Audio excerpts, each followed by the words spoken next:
শুভ সন্ধ্যা। বিসমিল্লাহির রহমানির রহিম।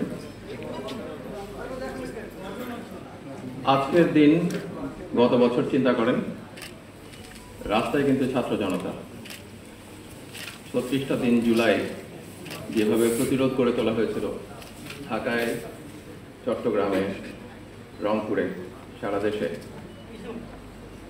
তার পুরো জিনিসটাই চিন্তা করেন জুলাইয়ের 36-এ আমরা এটাকে আবার রিক্রিয়েট করতে পারি কিনা, আমরা আবার সেই জায়গার শপথের জায়গায় চলে যেতে পারি কিনা, সেই ফ্যাসিবাদের, মুজিববাদের যে বদ্ধভূমি ছিল, যেখানে মানুষকে গুম করা হতো, বিচার বহির্ভূতভাবে হত্যা করা হতো, আয়নাঘর বানিয়ে মানুষকে নির্যাতন করা হতো, সেই জায়গার থেকে মুক্তির জায়গা কোথায়? 5ই আগস্ট নতুন করে বাংলাদেশ স্বাধীন হয়েছে। স্বাধীনতা ধরে রাখার জন্য যে কাজগুলো করতে হবে, আপনার বিচার করতে হবে। আমরা চেষ্টা করছি আমাদের জায়গায়, কিন্তু এককভাবে সরকার পারে না। আপনারা জানেন, জনগণের, ছাত্র জনতার যে আকাঙ্ক্ষা, সেটা বাস্তবায়নের জন্য কখনো কিন্তু পথ ছেড়ে দিতে হয় না। ফ্যাসিবাদ বারে বারে ফিরে আসার চেষ্টা করে, তাকে প্রতিহত করতে হয়, দমন করতে হয়। আমাদের যেন সেই চেষ্টাটা বহাল থাকে। বাংলাদেশের মানুষ অনেকবার রক্ত দিয়েছে, বাংলাদেশের মানুষ জেল, জুলুম, বিচারহীনতার শিকার হয়েছে।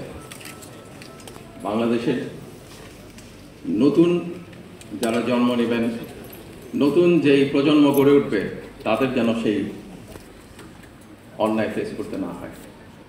আর সেটা যদি করতে হয়, আমাদের সবাইকে ঐক্যবদ্ধভাবে, সমস্ত জায়গায় মতের পার্থক্য থাকতে পারে, কিন্তু মূল একটা জায়গায় ঠিক থাকতে হবে যে আমরা অন্যায়কে মেনে নিব না, আমরা কখনই মানবাধিকার লঙ্ঘন ঘটতে দিব না, আমরা ফ্যাসিবাদের পুনরুত্থান যেন না হয় তা নিশ্চিত করব।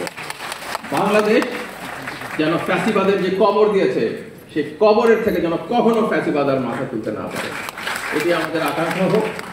আজকে আর বলার কিছু নাই। শহীদ পরিবারের যারা এসেছেন তাদের কথা শুনবেন, আমার বন্ধুদের কথা শুনবেন। আপনাদের সবার থেকে বিদায় নিচ্ছি আর ক্ষমা চাচ্ছি। আরেকটা কাজে চলে যেতে হবে, রাষ্ট্রীয় কাজে। আপনাদের ছেড়ে যাচ্ছি, একসঙ্গে ছবি দেখতে পারবো না, তাই ধন্যবাদ।